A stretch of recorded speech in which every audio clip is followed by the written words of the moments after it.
Anchors ہیں یا YouTubers ہیں، سوشل میڈیا پر ہیں، سب کو خاموش کرنے کی سازش ہے۔ کہتے کیا ہیں؟ انتخاب کا نام نہ لو، کہتے یہ ہیں عمران خان کا نام نہ لو، کہتے یہ ہیں کہ ہمارا نام بھی نہ لو۔ لیکن جیسے میں نے عرض کیا، جب کچھ کرو گے تو نام تو آئے گا، بتانا تو پڑے گا کہ کیا کر رہے ہو، کیوں کر رہے ہو، یہ آپ بتائیں۔ عمران ریاض آج بھی موجود ہے، ARY بھی کھل جائے گا، آپ اسے بند نہیں رکھ سکتے۔ صحافی زندہ ہے پاکستان کا، ہو سکتا ہے آپ ہمارے کچھ ساتھیوں کو توڑ لیں، ہو سکتا ہے ہمارے کچھ ساتھی یہ سوچ کر ماضی میں جا کر فیصلہ کریں کہ وہ ابھی ہمارے ساتھ نہیں ہے، لیکن یہ قوم ہمارے ساتھ ہے اور اٹھے گی، یہ قوم اٹھ چکی ہے، یہ قوم، اور صحافی بھی زندہ ہے۔ صحافی کی آواز کو کوئی دبا نہیں سکتا۔ یا ایاز امیر صاحب اس بڑھاپے میں اپنے سفید بالوں کے ساتھ تشدد کھا کر بھی اگر یہاں پر بیٹھے ہیں تو یہ اس بات کا ثبوت ہے، زندہ ہے صحافی، زندہ ہے صحافی۔ اور ایک آخری شعر جانے سے پہلے، تم سے پہلے بھی ایک شخص تخت نشین تھا، تم سے پہلے بھی ایک شخص تخت نشین تھا، اس کو بھی اپنے خدا ہونے کا اتنا ہی یقین تھا۔ والسلام۔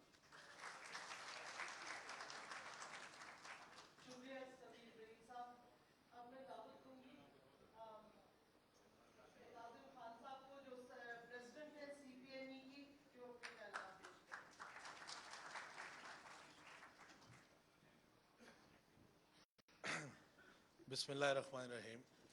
خواتین و حضرات، معزز مہمانان گرامی، عزت مآب ایاز امیر صاحب، سمیع ابراہیم، عمران ریاض اور جناب عمران خان صاحب، میں آپ کا مشکور ہوں کہ آپ نے اس موضوع کو زیر بحث لانے کی کوشش اور جرت کی جو موضوع آہستہ آہستہ اس ملک سے ناپید ہوتا جا رہا ہے۔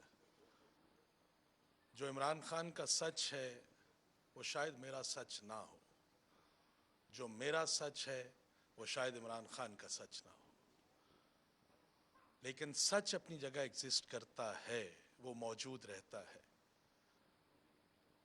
As a president council of Pakistan news paper editors, مجھے خان صاحب سے کافی باتیں کرنی ہیں، ویسے میں اکیلے میں کرتا بھی رہتا ہوں، لیکن آج میں آپ سب کے سامنے خان صاحب کو یہ باور کرانا چاہتا ہوں کہ آپ نے اپنی حکومت میں جب پروٹیکشن آف جرنلسٹ بل لے کے آئے ڈاکٹر شیری مزاری کی قیادت میں، فیصل جاوید یہاں بیٹھے ہوئے ہیں، تو ہم ساری صحافتی تنظیمیں عمران خان کے ساتھ کھڑی تھیں۔